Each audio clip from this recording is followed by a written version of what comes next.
I need to do a 5-minute mini sermon. So at church we started a Teach the Word course, raising up the men in the church to be able to teach. And so we've just had our first meeting, and we've got a bit of homework. We need to make like a little, not really a sermon, like a 5-minute overview of the book. So I'm going to be doing Nehemiah. Nehemiah? Yeah. Interesting.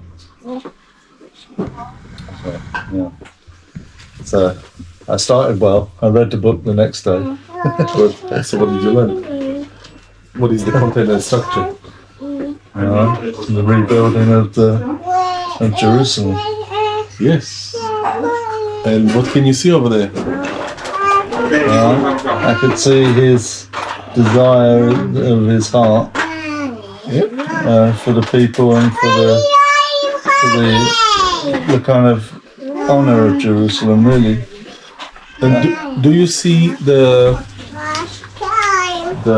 attempt of rebuilding Jerusalem as one complete attempt that started one day and just continued throughout the age, or can you see some kind of start and stop? Can you see any of those? I see.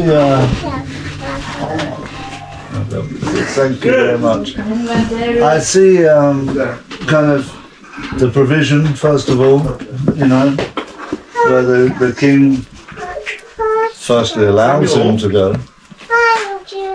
Move on. Keep looking here.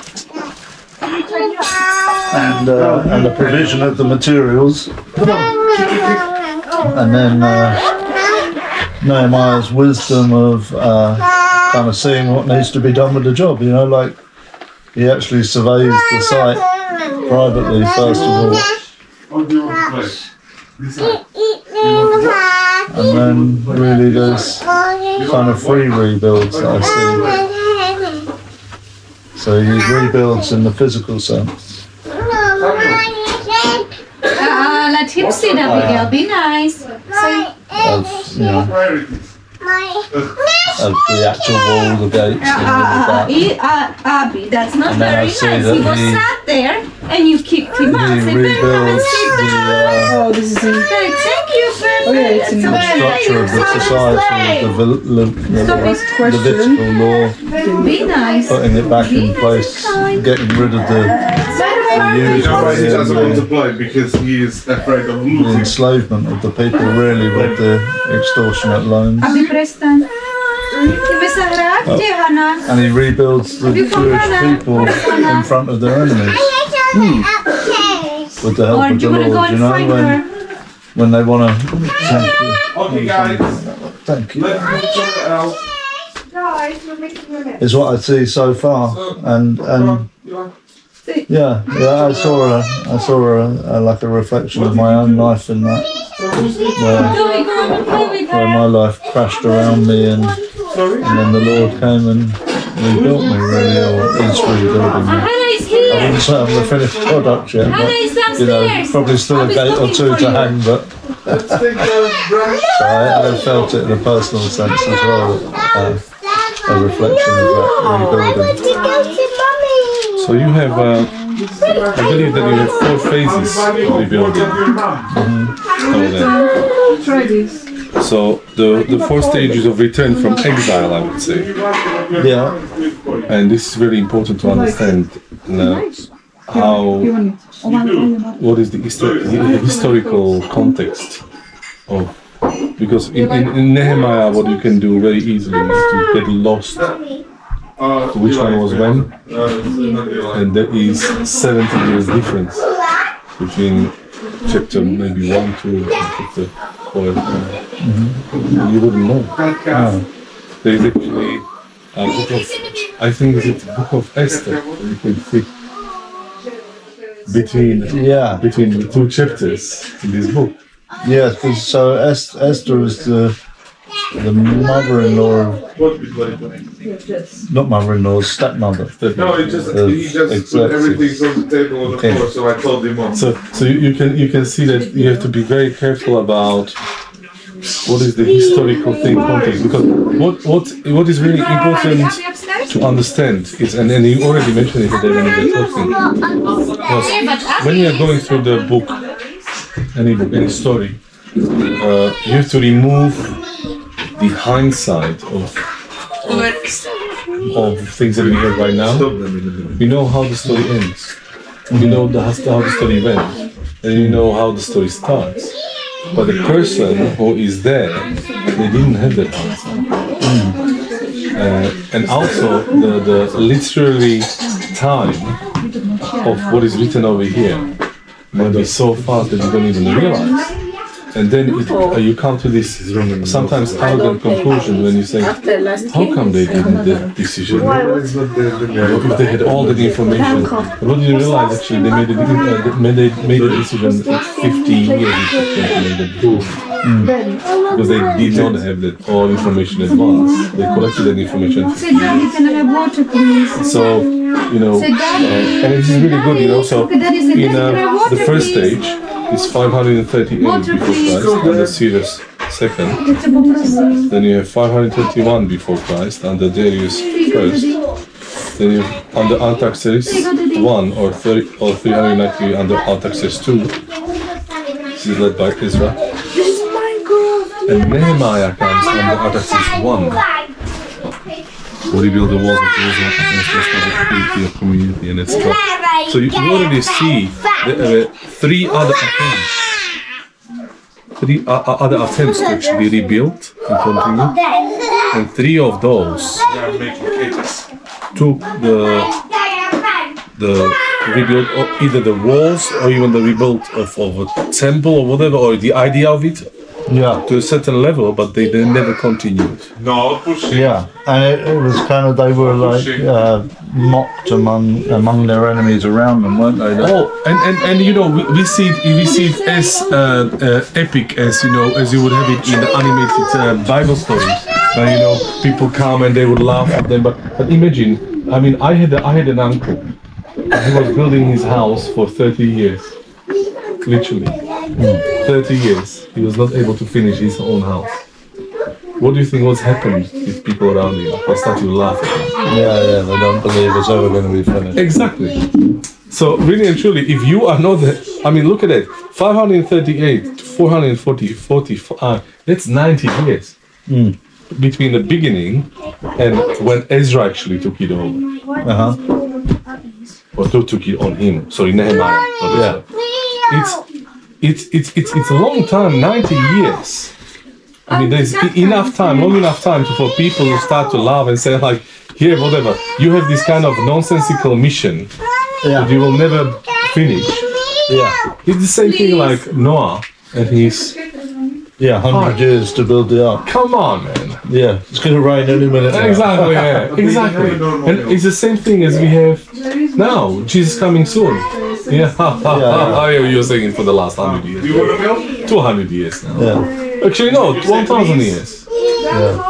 It's the same principle, but this is really important to understand that Nehemiah, it's fourth already in line to attempt to do the rebuilding. So because they had rebuilt the temple, hadn't they, when he came? So just let's read.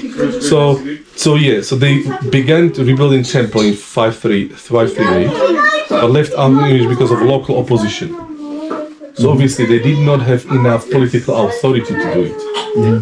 So they had authority to come and start it, but obviously Cyrus II, he was not really in favor of, like, they say, like, I don't care, you do it. Because of the local opposition, local said no, you don't want to. And they were all the people who lived there.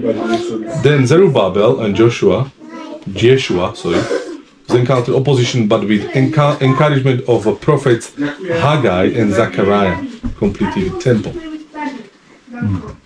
So the temple was done by Haggai and Zechariah. So now, in order to understand where Nehemiah actually started, you have to also read Zechariah and Haggai. prophets, small prophets, to see where they were, what they were doing, to understand the context. I mean, what is their approach? And they completed the temple. And then the third one was Ezra, who brought a copy of the Mosaic law. So they started here, have not finished. They started temple, not the walls, but the temple, but they didn't know how to worship God. They didn't have law. So Ezra was with Nehemiah, wasn't it? Ezra was 445, 88 was like 8 years. 8 years earlier, yes, Ezra. But you already have Ezra was. But Ezra is actually in the book of Nehemiah. Right? Yes. You need No, to I read can't out because the I have law untext Yes, in front of the congregation. Yeah. So Ezra was a Comes to scribe. 7 yeah, o'clock. yeah. She's very patient. Nehemiah Comes to was 7 more o'clock, of she will be nervous official. and she will be shouting that's in the white. You just it. start. You Yeah. need to get So these two very important. Ezra is why also I'm trying responsible to- for the Pharisees, Ah, really? because he actually is the first person who establishes the school of Pharisees. And the original idea was not the bad one. It's how to remember the law and how to keep the law. The problem is what they've done. Everyone felt entitled to make a new law to protect the law, and they created Mishnah. You know what is Mishnah? Is this the book of the overlay of the law? Exactly. And the problem is that when Jesus Christ is talking about, but not it is written, but it has been said. So that's direct comment to Mishnah, not to the law. Yeah. Therefore, he is not afraid to contradict Mishnah, Yeah. because he says that's your tradition. That's Yeah. not what the law says. Yeah. And this is why he calls them the hypocrites, because you pile up burdens on people Exactly. that are impossible So to basically, bear. imagine the law is this core thing. Law is this big hole. Not in order not to fall in it, you create a fence. Extra rule which keeps you away from falling. But then you create another fence to keep you from the first fence. Yeah, and then you the become fence. the self-appointed guardian of the fence. Exactly. And actually, you just need to listen to me, not God. Well, don't go there. Exactly. So this so a really good example of that is, for example, Sabbath keeping. The issue was you should not work, you should rest. But suddenly, in order not to make any access work, they were disputing between themselves what is work and what is not work. Oh, yeah, it was. Suddenly, certain amount of steps is not work, Yeah. and from the certain step, it's already the work. That's Mishnah. It was or turning on and turning off the switch, like have a Jewish people. You will not find one Orthodox Jewish who will come and will be able to turn on the switch on the Sabbath, because they would break the law. Because the Bible says you cannot you cannot fire the fire on the Saturday. Yeah. They just turn fire, because unless it's LED diode. LED. Yeah. Otherwise they can't do it. So tradition they couldn't. So when my grandma was serving as a helper in Jewish houses, the lady came, she took her finger, turned it on, but she was not. It's so crazy, isn't it? It's the same as you don't find cheeseburger In because they don't want to.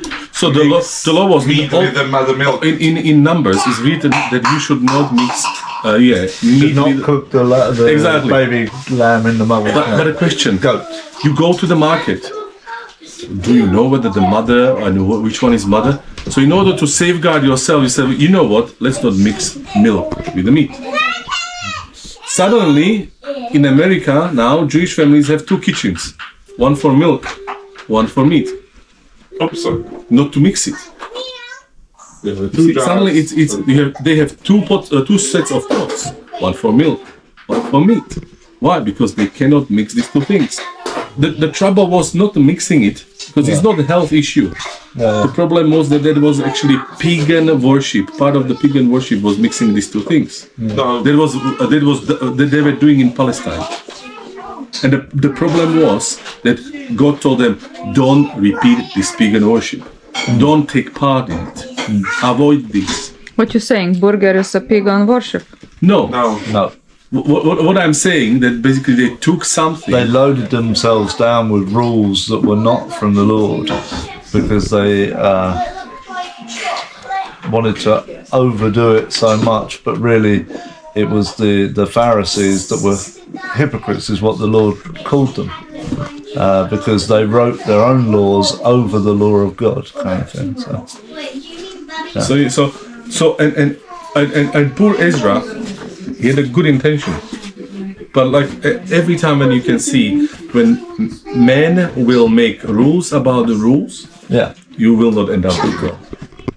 There's a reason why I don't need to make rules about the rules. I just have to be sure that I know the rules. It's not really Ezra's fault, is it? He, No. like you say, he just had an intention for the Israelites to remember the law of God, because the whole of the Old Testament is, and God sent them a prophet, sent them a savior over and over again, and then he passed away, and they went back to worshipping idols and this, that, and the other. So he just wanted a system for them to remember the law.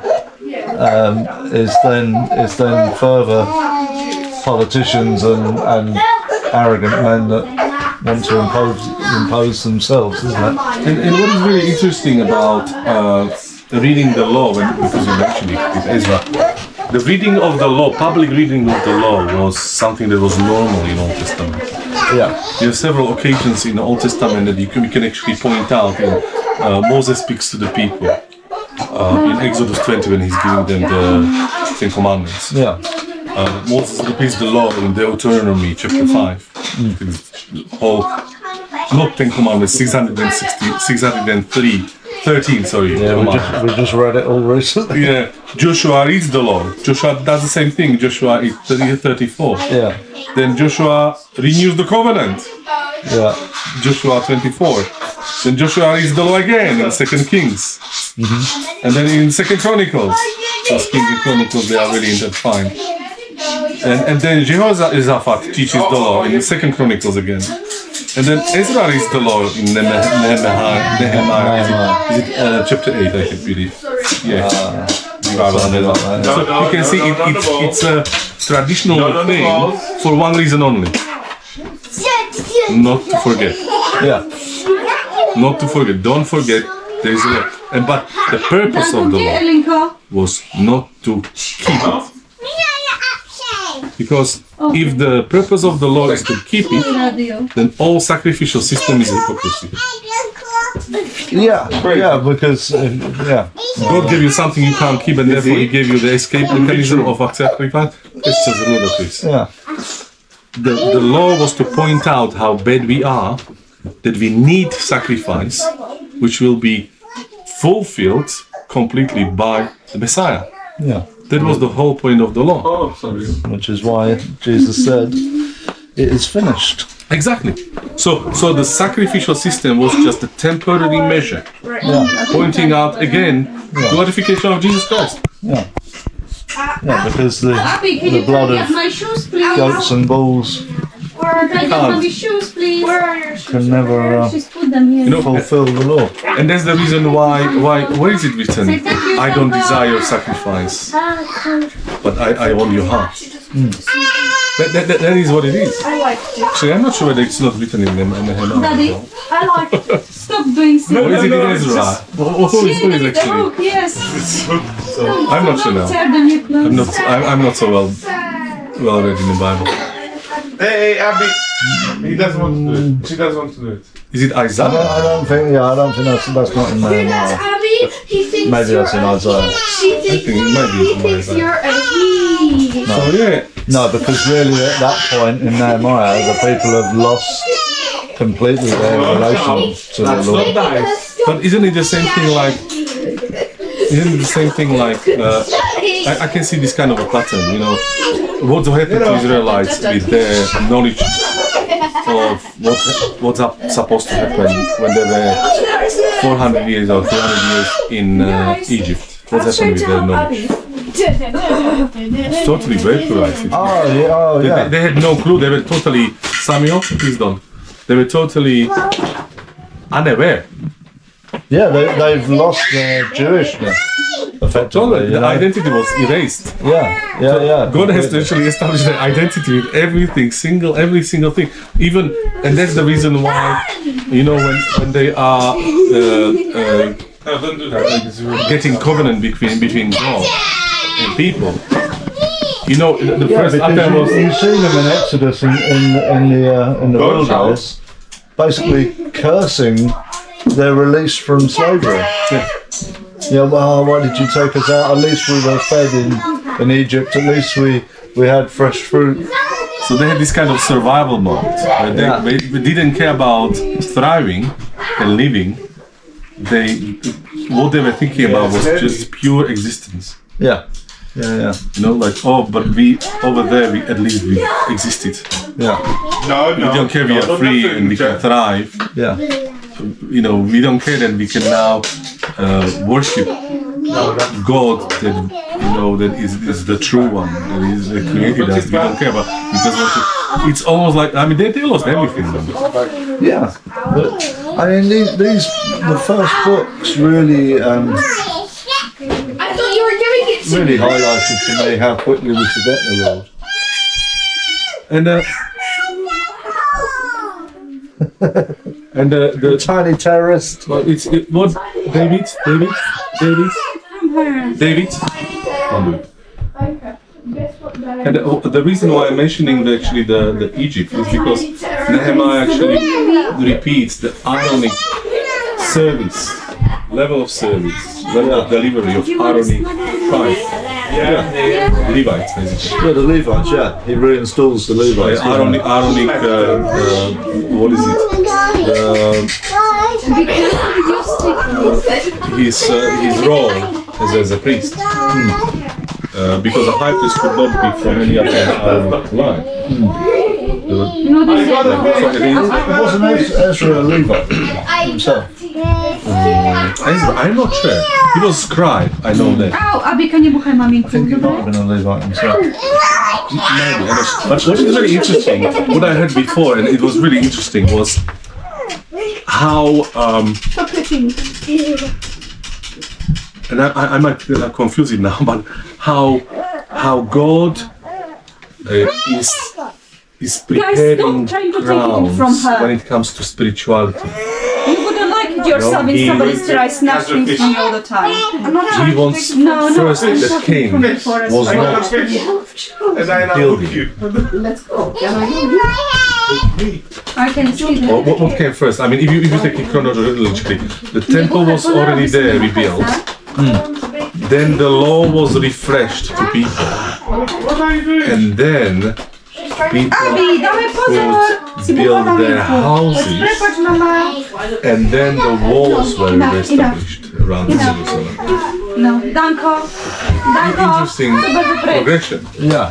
because from the secular point of view, logically, what you do is first And it's not nice. your houses are first built, Yeah. then there is fence built, then there is law and order established, Yeah.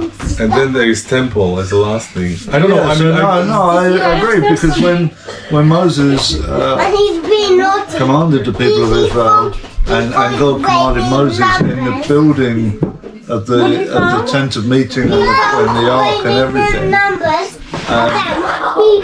he built all of these things. He commanded the Israelites to donate all of the materials, the gold and the silver and everything, and the bronze. And then, when he builds it, and the tent, and the enclosure of the tent for the Levites, and then up until that point, they've all been traveling just as a company. Let's go, because then I won't be able to play. Okay. And then he puts in order each tribe of where they should live, which is exactly the same as he does again with the rebuilt Jerusalem. Now we'll rebuild this, and then we'll put you in order of where you should be. Samko, can you take this away, please? But God loves his patterns, because he still does the same. I'm not sure whether it was Outside, Aaron you take who was actually from your church who was actually having this about rebuilding for someone else. I don't know the chronology of how it was rebuilt is exactly the how it's supposed to be built for rebuild a relationship between us and Christ. That's what I'm saying to you. For me, it was a reflection of my life in recent years. Yeah, I mean the rebuilding my relationship with the Lord and the rebuilding of and you know, and actually it was a nice message for me with some of the things I go through, that actually God rebuilt his house in front of his enemies. And this is really interesting.